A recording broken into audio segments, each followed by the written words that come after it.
कृष्ण जी ने यहाँ तक सोचा था कि मैं ऐसा कोई निर्णय ले लूँ, शायद ये ढीले पड़ जा पांडव और इनको ले जाऊँ, वहाँ मेरे पास रह लेंगे, रोटी तो खानी है उन्हें। तो यहाँ तक कह दिया था मैं युद्ध भी नहीं करूँगा, हथियार नहीं उठाऊंगा। लेकिन फिर भी जैसे तैसे युद्ध होने लगा तो उस समय अर्जुन नटे मैं तो भीख मांग के खा लूंगा, ये नाश नहीं करूंगा, भगवान मेरे पर नहीं होगा। और भगवान ने कहा उठा ले हथियार, तो देख तेरे दोनों हाथों में लाडू हैं। अब फिर वही भगवान श्री कृष्ण कह रहा है, लेकिन वो नहीं कह रहा था श्री कृष्ण में, यो काल प्रवेश कर गया, यो नाश करना है काल। इसका नाम है काल। गीता अध्याय नंबर 11 के श्लोक 32 में स्वयं कहता है कि मैं काल हूं अर्जुन, और सबका नाश करने के लिए ईब आया हूं, परवर्त हुआ हूं। श्री कृष्ण तो पहले ना वही उपस्थित थे। अब वो तो सुन हो गया, कति सारी सुने, तो वो जिज्ञासु था। अब विचार कीजिए, उस समय अर्जुन कह रहा है कि हे भगवान हम तो भीख मांग कर खा लेंगे, ऐसा जुल्म नहीं करूंगा। भाई भतीजे, ये चाचे ताऊआ के बेटे भाई को दूर थोड़े होया करें, और आदि न मारूंगा मैं, और किसके लिए। लेकिन फिर क्या कहता है दूसरे अध्याय के 37वें श्लोक में कि अर्जुन तेरे दोनों हाथों में लड्डू हैं, यदि मर गया युद्ध में तो स्वर्ग में जाएगा, और यदि विजयी हो गया तो पृथ्वी का राज भोगेगा। और अर्जुन तो लाभ हानि को त्याग कर निष्काम भाव से युद्ध कर ले, तुझे पाप नहीं लगेंगे। अब अर्जुन नहीं मान रहा था, उसके गले या बात उतर नहीं थी। उसने भगवान को अध्यात्म ज्ञान में उलझा दिया कि शायद इसकी बुद्धि बदल जाए, वो मेरे को इतना प्रेरित कर रहा है। ये फिर पूछने लगा भगवान है फलाना कैसे होगा, वो तत्ब्रह्म कौन है, यानी 17वें 18वें अध्याय तक पहुंच गया कहता कहता। जब उसने 11वें अध्याय में अपना विराट रूप दिखाया और कहा ये है मेरा असली रूप, अर्जुन जैसे योद्धा कांपन लग गए उसके रूप ने देख के। तो खाक भगवान जिसके रूप तो डर लग गए, वो तो काला था और काल ने पूजा करते हम। लास्ट में अर्जुन ने डरते ने हाँ भर दी, समझ गया इसके उद्देश्य को। वो तो श्री कृष्ण ही मान रहा था कि श्री कृष्ण युद्ध करवाना चाहे है, और मन ने मना कर दिया। इसने फिर वो रूप दिखा दिया, मेरा तो हार्ट अटैक हो जाएगा। तो डरते न हाँ भर ली, महाराज मैंने सारी बात समझ ली, और आप जो कहोगे वो ही करूंगा। ठालिया लठ हो गया नाश। महाभारत का युद्ध समाप्त हुआ, कौरवों की हार हुई, पांडव विजयी हो गए। युधिष्ठिर राजगद्दी पर बैठा दिया, और ठाठ से वो राज करने लगे। कुछ दिन के बाद युधिष्ठिर राजा को ऐसे भयंकर स्वप्न आने लगे, वो प्रेत बाधा से पीड़ित हो गया। युद्ध में मारे गए जितने भी सैनिक थे वो दिखाई दें, कटे हुए सिर, और घर में घुसते हुए हाहाकार मच रही है, और जैसे औरतें चूड़ियाँ फोड़ रही हैं कि राजा तुमने हमारे पतियों की खून पी लिया, वो राज कर रहे हो। अब वो बैठ जाता था, आंखें फटी फटी रहती थी जैसे प्रेत बाधा से व्यक्ति होता है। खाना पीना छूट गया। कई दिन के बाद द्रौपदी ने बताया कि आपका भाई अन्य पांडवों को ना रात को सोता है, सारी रात बैठकर ऐसे देखता रहता है, इसको क्या टेंशन है पूछो। तो सभी भाइयों ने मिलकर उसे प्रार्थना की, तो वो टाल जाता था, नहीं ऐसा कोई बात नहीं, ऐसी कोई बात नहीं। क्योंकि पहले ऐसे व्यक्ति होते थे, वो चाहते थे कि मेरे दुख में कोई और दुखी ना हो, मैं हो लूँ जितना होना है। लेकिन फिर भी उन्होंने ज़्यादा आग्रह किया तो उन्होंने बताना पड़ गया कि मुझे ऐसा लग रहा है जैसे अपने घर में सिर कटे हुए धड़ ऐसे चले हुए आ रहे हैं, और हाहाकार मच रही है, और मेरा दिल कांपने लग जाता है। औरतें चूड़ियाँ फोड़ती मुझे नजर आ रही है। अब श्री कृष्ण जी इन पांडवों के धार्मिक गुरु भी थे, तो कोई भी दिक्कत आती है अपने धार्मिक गुरु के पास ही जाकर उसका समाधान किया जाता है। तो पांचों पांडव रथ लेकर और पहुंच गए द्वारका में। श्री कृष्ण जी से कारण जानना चाहा श्री कृष्ण जी से पूछा कि ऐसे ऐसे हमारे भैया को ये तकलीफ है, ये दुख है, इसका कारण तथा समाधान बताइयो भगवान। श्री कृष्ण जी ने कहा कि तुमने जो महाभारत में बंधुघात किया, अपने कुल के लोग मारे और साथ में कितनी सेना मर गई, जिस कारण से आपको ये बाधा, ये पाप कर्म दुखी कर रहा है।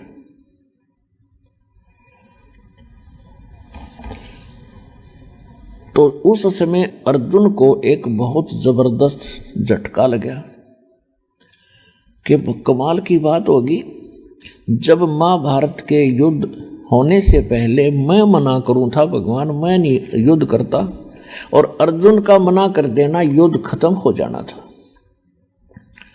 मैं मना करूं था, मैं युद्ध नहीं करूंगा, मैं पाप नहीं करना चाहता, इस पाप के अन्न को नहीं हम इकट्ठा करना चाहते। और उस समय तो ये कह रहे थे अर्जुन तेरे दोनों हाथों में लाडू, मर गया तो स्वर्ग जाएगा और विजयी हो गया तो स्वर्ग का राज भोगेगा, और युद्ध कर ले तुझे पाप नहीं लगेंगे। और आज ये भगवान कह रहे तुम्हें वो पाप लग गए जो युद्ध में आदमी मारे थे। लेकिन उस समय बोलना उचित नहीं समझा, लेकिन सब्र की घूंट पी ली। क्यों? यदि मैं वाद विवाद करूंगा, कोई प्रश्न उत्तरी मैंने कर दी कि आप उस युद्ध के समय तो कह रहे थे आपका कोई पाप नहीं लग गए, और आज कह रहे हो कि युद्ध में मरे हुए व्यक्तियों का जो दंड तुम्हें भोगना पड़ रहा है जो मारे थे। इसलिए उसने ये सोच विचार करके कि यदि मैंने वाद विवाद कर दिया, और जो श्री कृष्ण जी ने समाधान बताया था वो ये बताया था कि एक अश्वमेघ यज्ञ करो, और उस यज्ञ में पूरी पृथ्वी के भगत ब्राह्मण ऋषि देवता स्वर्ग लोक के देवताओं को भी आमंत्रित करो, और सभी आवें, आपका अन्न खावें, आपका भंडारा खावें, और उसमें एक शंख रखा जाएगा, शंख, और सब जब खाना खा लेंगे, भोजन पा लेंगे भंडारे में, तो वो शंख अपने आप आवाज करेगा, मुंह का लगा कर बजाने की आवश्यकता नहीं पड़ेगी, अपने आप बजेगा। अपने आप बज गया तो यज्ञ संपूर्ण होगी, अपने आप नहीं बजा तो उस करे हुई यज्ञ का भी फल नहीं मिलेगा। अब उस यज्ञ में 33 करोड़ देवता, 88,000 ऋषि, 12 करोड़ ब्राह्मण और 56 करोड़ श्री कृष्ण जी के कुल, यानी 56 करोड़ यादव, और अनेक पूरी पृथ्वी के व्यक्ति, ये सब आने थे, जमाने थे, उनको भोजन खवाना था, जिसमें अरबों रुपए खर्च होना था। किसके लिए? युधिष्ठिर की प्रेत बाधा समाप्त कराने के लिए। अब अर्जुन ने सोचा यदि मैंने वाद विवाद कर दिया, और मेरा भाई जो युधिष्ठिर है ये ऐसा नेक आदमी है, ये समझ जाएगा संकेत तय कि मेरे भाई मेरा उपचार कराने में प्रसन्न नहीं है, इन्होंने तो वाद विवाद शुरू कर दिया खर्चा देख के, और ये बिल्कुल इलाज नहीं कराओगा, यज्ञ नहीं होने देगा, बेशक मर जाओगा, और ये हम नहीं कर सकते। जिस कारण से अर्जुन ने सब्र की घूंट भरी और चुप रहा, लेकिन वह छाती में खटका जरूर थी बात कि आज ये क्या कह रहा है कि वो पाप लग गया तुम्हें। जैसे तैसे वो कहा गया कि आप जैसा उचित समझो कीजिए। श्री कृष्ण जी ने स्थान और समय दोनों निर्धारित कर दिए, सब आमंत्रित करने के लिए देश विदेशों में।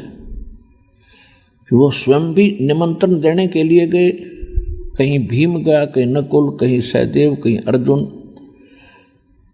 और सब, और नौकर चाकर सब जगह चिट्ठियां भेजी। द्वापर युग में परमेश्वर कबीर जी आए हुए थे। चारों युग में संत पुकारे और कूक कहा हम हेल रे, हीरे माणिक मोती बरसे ये जग चुगता डेल रे। सतयुग में सत सुकृत कह टेरा, त्रेता नाम मुनिंदर मेरा, द्वापर में करुणा में कहाया और कलयुग नाम कबीर धराया। द्वापर में जो परमात्मा आए हुए थे उसमें करुणा में नाम से परमात्मा जैसे कलयुग में कबीर नाम से प्रसिद्ध हुए, तो द्वापर में वो करुणा में नाम से प्रसिद्ध थी। सतलोक से आए थे सहशरीर एक कमल के फूल पर, वाराणसी के अंदर ही एक कमल के फूल पर एक तालाब में, लहर तारा नहीं था उसमें, अन्य तालाब में, वहाँ पर आकर कमल के फूल पर विराजमान हुए। और एक वाल्मीकि दंपत्ति निसंतान थे, वो वहाँ किसी कारण से सरोवर पर गए थे, वहाँ से भगवान को उठा लाए थे। वहाँ परवरिश होने से कारण परमात्मा वाल्मीकि कहलाए थे उस द्वापर में। वो वाल्मीकि नहीं, जो सतयुग के वाल्मीकि जी थे वो अलग थे। और ये उसके बाद तो वाल्मीकि कुल शुरू हुआ है उस ऋषि के बाद, तो उस कुल के अंदर फिर ये परमात्मा एक भिक्षु नाम के वाल्मीकि ने प्राप्त हुए थे। और गोदावरी उनकी मुँह बोली माता का नाम था। और उसी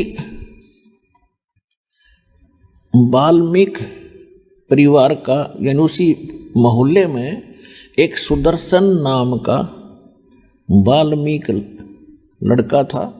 वो परमात्मा के विचारों से गढ़ा प्रभावित हुआ था। उसकी माता पिता ने भी खूब विरोध किया था पर वो मान्या नहीं। तो परमात्मा की उस ज्ञान से परिचित हुआ, परमेश्वर उनको सचखंड लेकर गए, फिर वापस छोड़ा। तो सुदर्शन का यह बात पक्की दस्तगी थी कि ये करुणा में को नहीं तो भगवान है। उसके बाद पूरी दृढ़ता से उनके द्वारा बताई गई भक्ति कर रहा था। उधर से सभी ये पांडव और उनके अनुचर नौकर निमंत्रण देने के लिए, इनविटेशन देने के लिए इधर उधर जा रहे थे। तो जहाँ सुदर्शन जी की झोंपड़ी थी, कुटिया थी उस भगत की, उस साइड में भीम की सेवा लगी, ड्यूटी लगी निमंत्रण देने की। तो सबसे पहले वो साधु संतों को निमंत्रण दे रहे थे। तो भक्त सुदर्शन जी अपनी झोपड़ी में रहते थे। पहले छोटे छोटे झोपड़ी होती थी थोड़ी थोड़ी दूरी पर, यानी विशेष वो नहीं था समूह रूप में। इस एक की यहाँ झोपड़ी है, कि 10 किले दूर है, उसकी तो 20 किले दूर है, जैसे ढाणी सी बड़ी होती, ऐसे होते थे पहले। तो सुदर्शन जी के पास जब वो पहुंचा भीम, उसने निमंत्रण देते हुए कहा कि हे महात्मा, हे भगत जी, मैं राजा युधिष्ठिर जी का भाई हूँ, मेरा भीम नाम है, मैं आपको निमंत्रण देने आया हूँ, आप हमारी यज्ञ में आइएगा, हमने एक यज्ञ करनी है। तो सुदर्शन जी तो परमात्मा के ज्ञान से परिचित थे। उसने कहा, अरे भीम, ए भीमसेन, तुम तो भाई ऐसे घोर नरक में डाले जाओगे, आपके लिए तो अलग बनाना पड़ेगा भगवान ने। और तुम्हारे अन्न को खा के मैं नरक ना जाऊं, तुमने तो इतना जुल्म कर रखा है।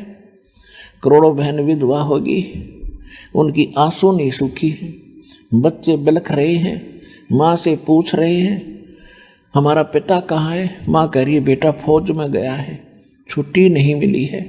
और अंत में रो रो कर बताना पड़ रहा है, फिर सारा परिवार रो रहा है और तुम मौज मार रहे हो, तुम सुख की इंतजार करते हो, तुम्हारा तो बुरा हाल होगा। और कौन खावा तुम्हारी रोटी, वो भी नरक में जाएगा, तुमसे तो कसाई भी अच्छा। और जा यहाँ से भाग, चल अपना काम कर। अब भीम को बड़ा गुस्सा आया,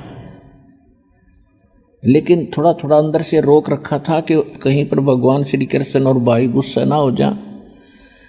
फिर सुदर्शन जी ने कहा कि यदि मुझे ले चलना चाहते हो, जैसी यज्ञ तुम करने जा रहे हो, ऐसी ऐसी 100 यज्ञ का फल मुझे दो पहले, ताकि मेरे कुछ पुण्य बने। जब तुम्हारे रोटी खाऊं, ऐसी ऐसी 100 यज्ञ का पुण्य मुझे संकल्प करो, जब तुम्हारे टूक तोड़ूंगा मैं।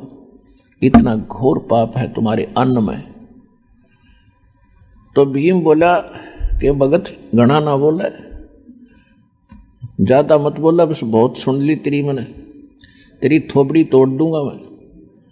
तने आना होता ही है ना, बेशक बताइए। मेरे भाई तो डर लग गया, मैंने कृष्ण जी तो डर लगा है ना, तरीब दे ही तोड़ देता, और तू ना होगा तो शंख ना बाज जाएगा। यूं कहकर भीम तो चल पड़ा पहलवान। अब भीम ने ये सोच रखा था कि भाई श्री कृष्ण बैठे भगवान वहां पर, इन छोटे मोटे कुतरुओं का क्या अस्तित्व है उनके सामने। ऐसी चौंध लाग रही थी उनके, अरे ये चौंध तोड़ा करे कबीर भगवान। अब क्या हुआ, सुदर्शन जी ने जब कहते दी, सच्चाई तो कहनी पड़े, भगत का धर्म बनता है। फिर वो चिंतित हो गया कि ये राजा लोग जाके युद्ध मस्तारेंगे, अपने भाई ने बताओगा, वो सेना भेजेंगे। तो वो कबीर परमेश्वर जी के पास गए, अपने गुरु जी के पास, करुणामय जी के पास, और उनको सारी स्थिति से परिचित कराया। कैसे ऐसे भीम आया था जी, और मैंने ये उत्तर दे दिया। परमात्मा बोले बेटा खरा जवाब दिया तूने, भगत का यही धर्म होता है, मानो चाहे मत मानो। और एक बात और सुन ले, उनका संग शंख ना बाजो, सारे डांगर बैठे उड़े, ये सारे के सारे 84 के ढोर, ये 33 करोड़ देवता, 88,000 ऋषि और 12 करोड़ ब्राह्मण, ये जितने, और बाकी जनता का तो जिक्र है नहीं, वो तो भक्ति बेचारे करते ही नहीं। ये साधना करते हैं तो भी काल की, और इनकी साधना से, इनकी भक्ति से ये 3 ताप भी नाश नहीं हो सकते। ये 3 ताप के अंतर्गत दुख होता है, कोई प्रेत बाधा होती है, कोई घाल गाल देता है, कोई जंतर मंत्र कर देता है, कोई श्राप दे देता है, ये 3 ताप के अंतर होते हैं। तो गरीबदास जी कहते हैं, तुम कौन राम का जपते ही जापम, तात कटे ना ये 3 तापम। तुम किन भगवानों की भक्ति करते हो जिनसे तुम्हारे 3 ताप भी नाश नहीं हो सकते, और उस परमात्मा की भक्ति करो। सतगुरु जो चावै सो कर ही, 14 कोट दूत जम डर ही, ऊत भूत जम त्रास निवारे, और चतर गुपत के कागज पाड़े।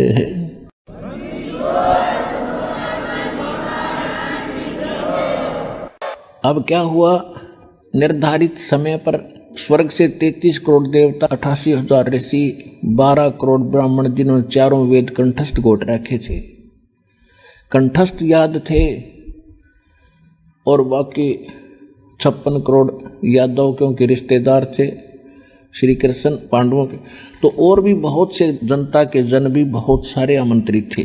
और एक संख रख दिया अलग से, एक अलग से स्टेज बनाकर, एक स्थान बनाकर न्यारा, और शंख रख दिया एक सुसज्जित स्थान पर। सब ने भोजन खा लिया, और शंख ने टस से मस आवाज नहीं करी। तो युधिष्ठिर जी श्री कृष्ण जी के पास गए कि भगवान शंख नहीं बजा, क्योंकि सबकी नजर शंख पर थी कि शंख बज गया तो यो सारा खर्चा पूरा होया, ना तो व्यर्थ गया।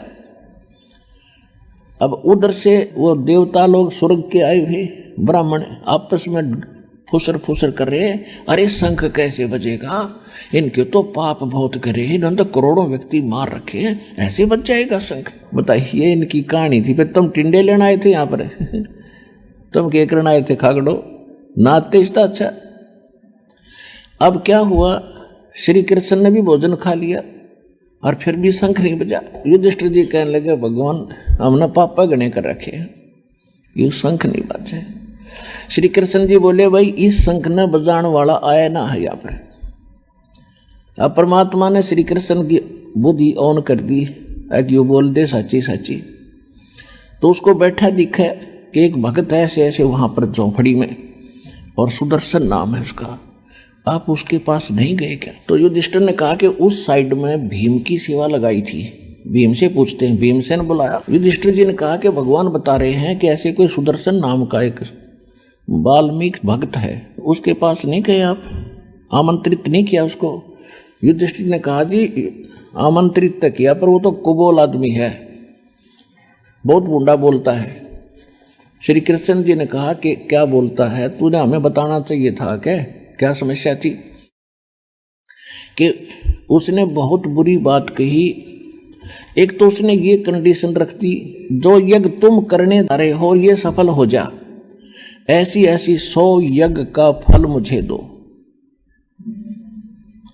और दूसरे अटपट गणी बकवाद करे था, यूं बोला तुमने तो इतने पाप कर रखे, तुम्हारे अन्न को कौन खावे, नरक में जाओगा और तुम्हारा तो बुरा हाल होगा, तुम सिड़का मरोगे, तुमने इतने पाप कर रखे। बहुत गलत बोला, मैं बता भी नहीं सकता आपको बहुत सी बातें। तो श्री कृष्ण जी को भी पता था कि ये घाटियों बिना गाल काया होगा, इसने बकवाद करी होगी, कबीर के पहलवान है। तो श्री कृष्ण जी ने पूछा आपने क्या उत्तर दिया? कि मैंने ये उत्तर दिया कि आज मुझे भगवान श्री कृष्ण जी और मेरे बड़े भाई का डर ना होता तो तेरी थोबड़ी तोड़ देता। श्री कृष्ण जी बोले भले आदमी हैं, ऐसा भयंकर रोग तुम्हारा और बकवाद नो की नो बरी। साधु संतों भक्तों के साथ बकवाद नहीं करा करते, संत के साथ ऐसा दुर्व्यवहार करके तूने तो और पाप कमा लिए, इकट्ठे कर लिए। और फिर युधिष्ठिर कहने लगा भगवान अब इतने महापुरुष यहाँ बैठे हैं, ऋषि महर्षि हैं, और ब्रह्मा विष्णु महेश तक आ रहे थे गुप्त रूप में वहां पर। कृष्ण तो बैठा था, वह दोनों और आ रहे थे गुप्त रूप में। तो कहने लगा कि हे भगवान ये ऐसे महापुरुष बैठे, इनसे एक भोजन खाने से शंख नहीं बजा। परमात्मा लीला कर रहे थे, श्री कृष्ण में प्रेरणा दी। श्री कृष्ण जी ने ऐसे हाथ कर दिया सारे सभा में जितने बैठे थे, ने बोला ईब देख जानते। अब उसमें क्या देखा, उनके अलग अलग आसन बिछे हुए थे, उन पर कोई तो मोर बना बैठा, कोई गधा खड़ा खड़ा हुच हुच कर रहा, कोई सांप बनकर नू लपर लपर जीभ करे। युधिष्ठिर ने तो आंखें बंद कर ली कि हे भगवान या लीला बंद करो, मैं नहीं देख सकता इनकी हालत। श्री कृष्ण जी बोले या लीला को ना, इनकी असलियत है, अगले जन्म में ये बनेंगे। आज ये महात्मा दिखे तुमने। और सूक्ष्म वेद में भी कहा है 3300 पर तलब है, कोई बकरा कोई बोक, ये 33 करोड़ देवता भी कोई बकरा कोई गधा कोई कुत्ता बनेगा, इनके ऊपर भी ये कर्म की मार ज्यों की त्यों बनी हुई है। सुर नर मुनि जन 33 करोड़ी, बंधे सभी काल की डोरी, तुम कौन राम का जपते जापम, तात कटे न यति नुह तापम। युधिष्ठिर कहने लगा भगवान ये हालत होगी इनकी? हाँ ये हालत होगी भाई, मैं तो जो इनका भविष्य है वो दिखा रहा हूं, ये लिखा है इनके इतिहास में भविष्य। तब युधिष्ठिर जी ने पूछा कि हे भगवान फिर ऐसा कौन है कि बताने लग रहा। मैं भीम से कहा कि रथ जोड़ और वहीं चलो, रथ तैयार करो और सारे 500 पांडव आधीन होकर नतमस्तक हो जाओ, ना तो तुम्हारा भट्ठा बैठ गया। अब मरता क्या नहीं करता, 500 पांडव छठे भगवान कृष्ण सारथी बन गए, क्योंकि उनके रिश्तेदार थे, साले थे, वो सेवाइया भी गेल कराया करते उनकी। लेकर श्री कृष्ण बैठाकर उन 5 ने और सुदर्शन जी की झोंपड़ी से कम 4 किलोमीटर दूर, 1 योजन दूर, 10-12 किलोमीटर दूर रथ से नीचे उतर लिए और रथ पीछे पीछे आ रहा है। वो 500 पैदल और जूते धर दिए रथ में नंगे पैरों। अब उस दिन क्या देखा, परमात्मा ने सुदर्शन जी के मन में ऐसी प्रेरणा कर दी। कबीर परमात्मा ने कहा था करुणा में जी ने कि सुदर्शन उनका शंख ना बजा भाई, यज्ञ पूरी ना हो, वह फेर आओगे तेरे पास। अब सुदर्शन जी ने सोचा भाई जुल्म होगा, उनका भोजन खान जाना पड़ेगा, मेरी तो मुश्किल से कमाई बना है, या उड़ा बट्टेगी, ना जाऊंगा तो घनी प्रार्थना करेंगे राजा होगा, जाना पड़ भी सकता है। तो उसने तो घर त्याग दिया, 15-20 दिन का टूर प्रोग्राम बनाकर निकलेगा कि तो दूर पहाड़ियां में। उधर से परमात्मा कहते हैं 100 छल छिद्र मैं करूं अपने जन के काज। सुदर्शन रूप बनाकर अपने चेले का और बैठ गया झोपड़ी में आकर परमात्मा। अब ये अध्यात्म जो मार्ग है इसको समझना बालकों का खेल नहीं है। समर्थ की रजा हो, कोई दास पात्र हो तब यह बुद्धि काम करे सच्चाई को ऊपर लाने के लिए। अब अध्यात्म मार्ग में एक ऐसा सिस्टम है कि सामने वाला, अगर सामने वाले में शक्ति भक्ति की ज़्यादा है तो अपने आप नीचा हो जाएगा। ये बस की बात नहीं। वो पांचों पांडव छठे श्री कृष्ण भगवान आ रहे थे सामने, और जो ही निकट आए परमात्मा झोपड़ी में बैठे सुपुत्र रूप धार गए, सुदर्शन का रूप बना। श्री कृष्ण जी ने मुकुट समेत प्रणाम किया। अब जब श्री कृष्ण दंडवत कर रहे हैं, युधिष्ठिर का के व्यवती ना दंडवत करें, तो पांचों के पांचों वह दंडवत प्रणाम करें लंबा लेट के। और पुण्यात्माओं, जब तक जीव अधीन नहीं होगा तब तक भगवान कृपा नहीं बख्शेगा। अब जैसे हमने ये टूटी होती है पानी जल की टूटी होती है, इनसे जल लेना है तो पात्र इनका नीचे रखना पड़ेगा, ऊपर धर के पात्र नहीं भर सकते, पानी नहीं ग्रहण कर सकते, सीधी सी बात। इसी प्रकार भगत को अधीन बनना पड़ेगा भगवान से कृपा प्राप्त करने के लिए। आधीनी के पास है ये पूर्ण ब्रह्म दयाल, मान बड़ाई मारियो बाई बेअदबी सिर काल। अब क्या बताते हैं? परमात्मा ने कहा कि हे द्वारकाधीश और हे दिल्ली के बादशाह इंद्रप्रस्थ के राजा, हे पृथ्वीपति, मुझे क्यों पाप का भागी बनाते हो, मुझ गरीब को क्यों दंडवत करते हो? श्री कृष्ण जी खड़े होकर कहने लगे, हे परवरदिगार, ये पांचों पांडव हैं, इन्होंने एक यज्ञ की है, आपको आमंत्रित करने आ रहे हैं। तो परमात्मा ने कहा कि भाई मैंने इस पहलवान से बताई थी उस दिन बात, मेरी वह शर्त पूरी कर दो। क्या शर्त है दाता आपकी? परमात्मा ने कहा कि 100 यज्ञ जो आप कर रहे हो, ऐसे ऐसे 100 यज्ञों का फल मुझे दे दो, तब मैं तुम्हारे यहां चलूंगा। वो कर दो पूरी। तो कहते हैं परमात्मा ने ये वाणी चारों युगों में बोली है। चारों युग में संत पुकारे और कूक कहा हम हेल रे, हीरे माणिक मोती बरसे ये जग सुगता ढेल रे। तो श्री कृष्ण जी ने कहा कि भगवान आपकी ही वाणी है। संत मिलन को चालियो तजमाया अभिमान, जो जो कदम आगे रखे है ओ हे यज्ञ समान। पुणात्माओं, जहाँ से भी आप चलते हो, कितनी भी दूर से, और यहाँ से वहाँ तक, चाहे ट्रेन में आते हो चाहे जहाज में आते हो, आपको यहाँ आने का जितने कदम बनते हैं वहाँ से यहाँ तक, उतने यज्ञों जितना पुण्य उस प्राणी को मिलता जो सतलोक आश्रम वाला में इस दास के दर्शनार्थ आता है।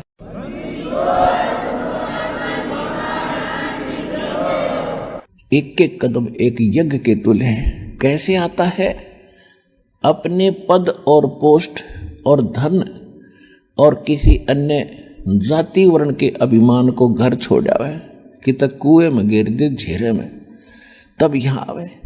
कति नम्र हो के, जैसे कोई रोगी हो भयंकर, और उसको डॉक्टर के पास ले जाते हैं, चाहे वो कितना बड़ा अधिकारी हो और कितना बड़ा सेठ हो, तो डॉक्टर उसको कहता कपड़े उतार दे, जब उतार देगा, क्योंकि उसने तो अपनी जान बचाना उद्देश्य होता, उस समय वो भूल जाता मैं क्या हूँ, उसने जान दिखाई देती है।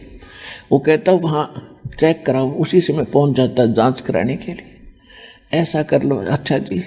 तो वहाँ उसको अपनी जान दिखाई देती है और डॉक्टर वहाँ उसकी रक्षक दिखाई देता है।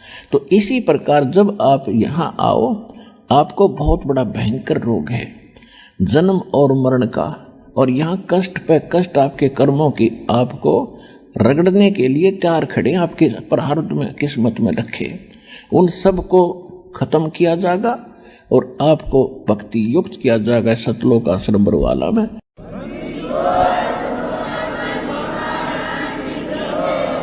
तो श्री कृष्ण जी ने कहा कि भगवान आपकी वाणी है कि संत मिलन को चालिए तजमाया अभिमान, और जो जो कदम आगे रखे ओ है यज्ञ समान। हम वहाँ से चल कर आए इंद्रप्रस्थ से, और परमात्मा यहाँ तक जितने हमारे कदम रखे हैं आपकी वाणी अनुसार ये यज्ञ बन गए। और आज आप देख सकते हो इनमें कोई अभिमान नहीं। और आप दास को जानते हो मेरे मत को अभिमान की नाम की चीज नहीं, क्योंकि श्री विष्णु जी के भृगु ऋषि ने लात मार दी थी तो भी विष्णु जी ने कहा था ऋषि जी तेरा चोट तो नहीं लगी। तो इतने नम्र हैं भगवान श्री विष्णु जी अर्थात श्री कृष्ण जी। और ये पांचों पांडव आज इनकी स्थिति क्या है अपरिचित हो। इनको धरती छोटी सी दिखाई देती है, आज ये हालत है इनकी। आज इनमें कोई अभिमान नहीं। जो उस दिन भीम में वजन था पूछ लो इनसे। ये कति विनम्र होकर और अपनी इज्जत बचाने के लिए जान बचाने के लिए आपके दरबार में आए हैं। और यहाँ से वहाँ तक आने के जितने कदम रखे दाता आपके वचनानुसार आपके विधान अनुसार ये यज्ञ बन गए। हे उनमें से रख लो दाता जितने आपने रखने, बाकी हम दीनों की झोली में डाल दो। कहते साधु भूखा भाव का धन का भूखा ना। बोला चल कृष्ण चलते हैं। परमात्मा कह रहे थे मैं तुम्हारी अंदर की झांकना चाहूँ था, तुम कितनी इच्छा है तुम्हारी मुझे वहां ले जाने के लिए। और इतनी तड़फ बिना संत काम करे कोई नहीं, उनका वरदान भी। फिर भीम बकवाद करे था उस समय जब आमंत्रित करने गया था, जब सुदर्शन जी ने ये कहा था कि तुमने जब तक भीम उछल उछल कर मार दिए वह सैनिक अरे भोगो अपने ने। तो भीम क्या कह रहा था कि कोई नाच और गा का युद्ध नहीं जीता, एक का मारू था 20 मरे थे, ऐसी शक्ति है मेरे अंदर। बकवाद गढ़े था।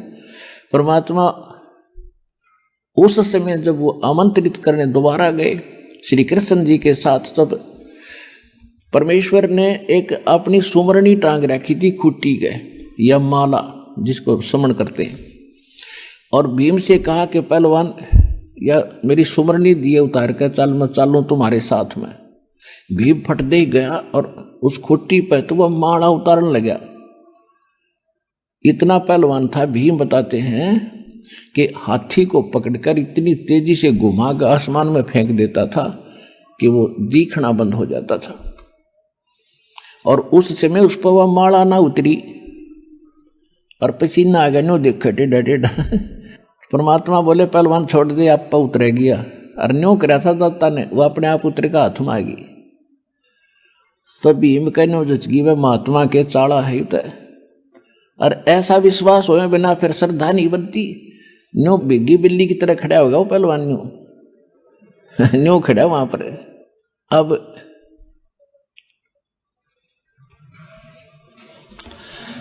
अब आदरणीय गरीबदास साहिब जी ने परमात्मा की महिमा कैसे अपने अमृत वचनों में कैसे कलम तोड़ रखी है, थोड़ी थोड़ी ये भी सुना दूं, क्योंकि ये सब सिद्ध वाणी है। उस परमात्मा का दिया हुआ गरीबदास में फीड किया हुआ ज्ञान उन्होंने ज्यों का त्यों बोला है। और इस वाणी को अधिकारी के वचनों से सुनोगे तो पूरा असर होगा। ये दास है आज ये अधिकारी से अमर कथा को सुनाने, पढ़ने और पढ़ाने का।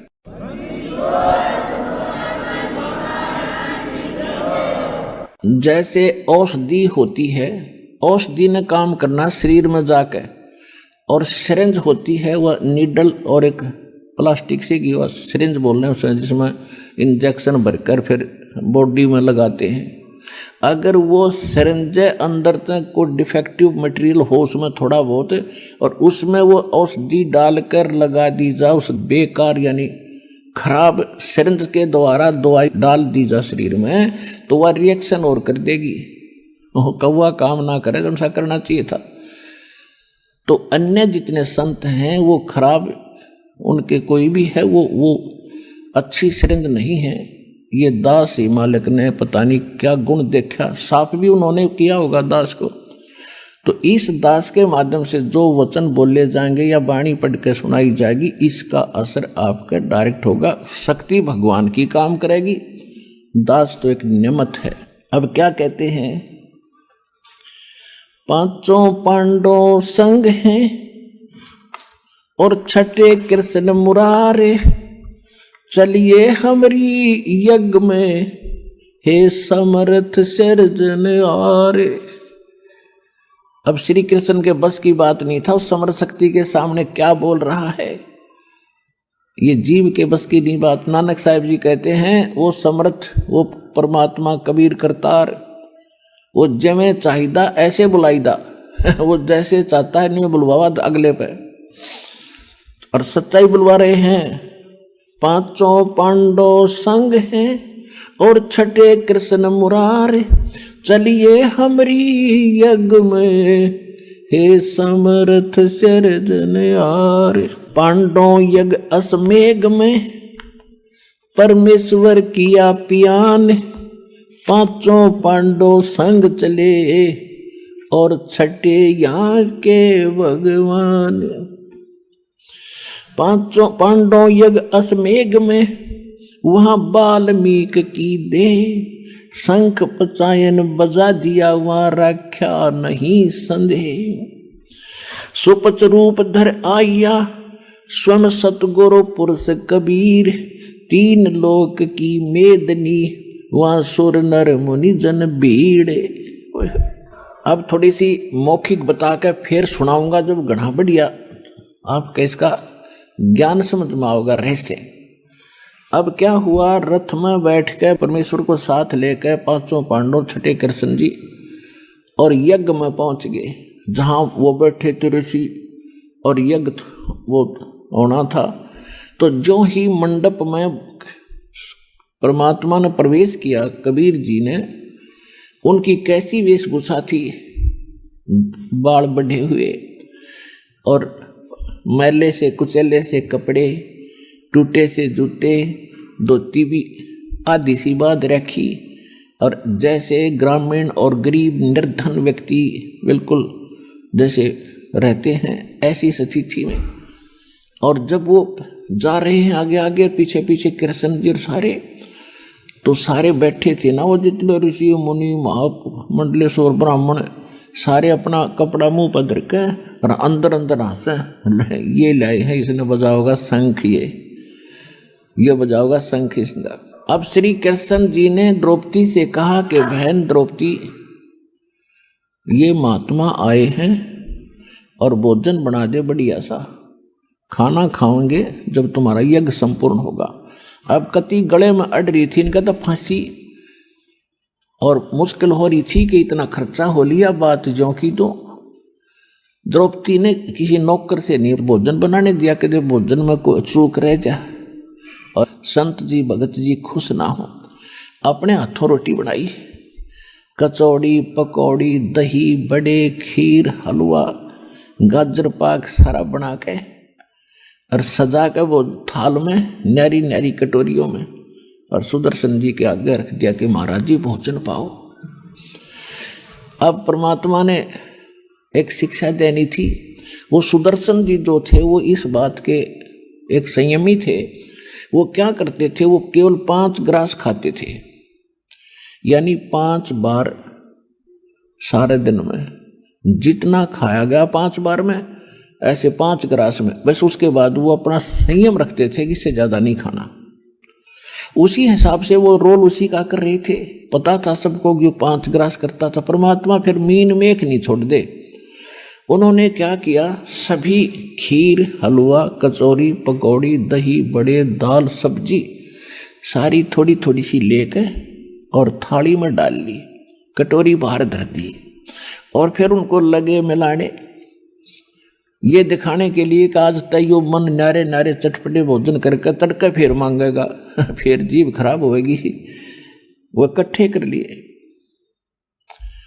अब द्रौपदी ये सोच रही थी कि महाराज जी आज महात्मा को इसी ऐसा भोजन खिला दूंगी, खावेगा और उंगली चाटेगा और पता नहीं कितनी जगह जाकर मेरे गुण गावेगा। द्रौपदी भोजन खाया तो द्रौपदी के हाथ का। और ये विशेषकर सभी बहनों का एक विशेष भाव होता है कि अतिथि घर पर आ जाता घना अच्छा भोजन बना कर कि कहीं ये जाकर कहीं न्यो ना कह दे ऐसे घर में गया था उस बहन ने रोटी भी ना बनानी आई। इसलिए उसका प्रत्येक संभव प्रयत्न रहता है कि बढ़िया से बढ़िया भोजन नमक मिर्च सही बना कर दूं। और फिर ये इंतजार करती है खाने वाला सरा होगा कि बेसरा होगा। अब उन्होंने तो कोई चांस ना दिया, उन्हें इकट्ठा कर लिया सारा। तो द्रौपदी ने घना दुख माना कि मैंने 2 घंटे तक फुड़वाई धूमे में और स्पेशल अपने हाथ भोजन बनाया और यू रहा सुधर का सुधर, इसने खान का बिना बेरा यू काहे का शंख बजाओगा।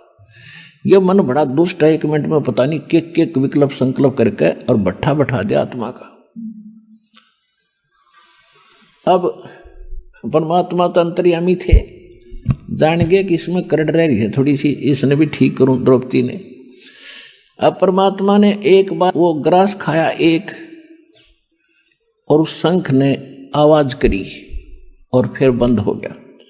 ऐसे 5 बार में जितना थाली में डाला था 5 बार में चाट के खा गए और 5 ही बार शंख बज के बंद हो गया। अब युधिष्ठिर बड़ा खुश हुआ कि भगवान ओए होए, आप तो जानी जान हो, आपने कहाँ ढूंढा ये महापुरुष, हमारा तो बन गया काम। कृष्ण भगवान बोले काम ना बनायू। बोला जी कैसे? बोला कैसे, क्या कारण कि यो शंख बहुत देर तक अखंड बजना चाहिए था। अब युधिष्ठिर पेट पकड़ कर बैठ गया कि भगवान अब कौन है और किसको बुलाओगे, कि और बुलाना बाकी कोई ना इस पृथ्वी पे। अपने घर में दोष है युधिष्ठिर, कोई त्रुटि है किसी भगत के किसी सदस्य के, और वो तो पता था, श्री कृष्ण जी तो समझ गए थे कि द्रौपदी कुआं नाक सकोड़े है, कुआं मुंह मोड़े है, गड़बड़ करेगी। या उन्हें द्रौपदी बुलाई। श्री कृष्ण जी ने कहा कि बहन सच्ची बताना, महात्मा जब खाना खाओ था तेरे मन में के विचार आए, यो शंख क्यों ना बजा, अखंड बजाना चाहिए था। तो उन्होंने सच्ची बता दीजिए, मैं 2 घंटे तक धूम में मांग फुड़वाई और ऐसा बढ़िया भोजन बनाया था कि साधु खाओगा रंगली चाटेगा, और इसने सारा गुड़ गोबर कर दिया, मैं घनी दुखी होगी। श्री कृष्ण जी बोले कि तुम तो सारे ही विवेकहीन इकट्ठे हो रहे हो, तू के युधिष्ठिर घाट से आपने एहसान नहीं करा संत को भोजन खिला के, इसने एहसान करा तेरा टूक तोड़ के बावड़ी, तेरा पाप काटना आया था, तेने भोजन खिला के एहसान कर दिया। आपका फर्ज था पूरा किया, बहुत बढ़िया भोजन बनाया, आप अगले की मर्जी कैसे ही खावे, अरे इसमें दोष निकाल रही है, ये तो काम बिगाड़ दिया सारा तने, जिस कारण से शंख नहीं बजाइयो। और ये भी दिखा दिया कि और तो सब ने जीम लिया, श्री कृष्ण भी भोजन खा चुके थे, टस से मस नहीं हुआ था, और इसने 5 बार खाया 5 बार। ये भी दिखा दिया कि समर्थ है, कोई कच्चा काम नहीं है।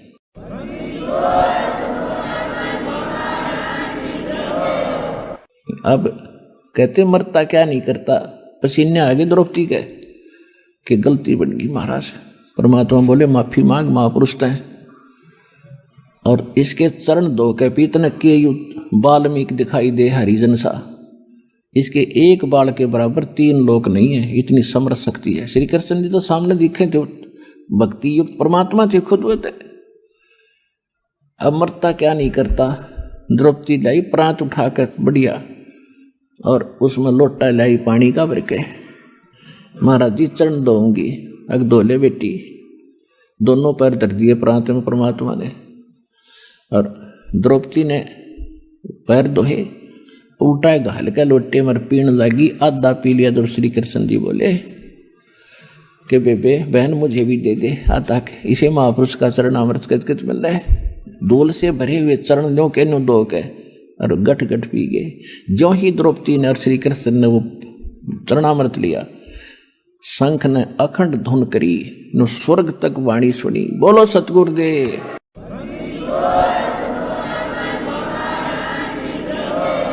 वो 3 ताप प्रेत बाधा भी उस परमेश्वर की कृपा से दूर हुई, उन श्री राम और कृष्ण इन पुजारी ऋषि महर्षि देवताओं के भोजन से तो वह भी दूर ना हुई। तुम कौन राम का जपते जापम, तात कटे ना ये तीनों तापम। सतगुरु जो चावे सो करही, 14 कोट दूत जम डरही। ऊत भूत जम त्रास निवारे, चित्रगुप्त के कागज पाड़े। ये वो परमात्मा कबीर साहब है, आपके कर्म के लेख का नाश कर दे।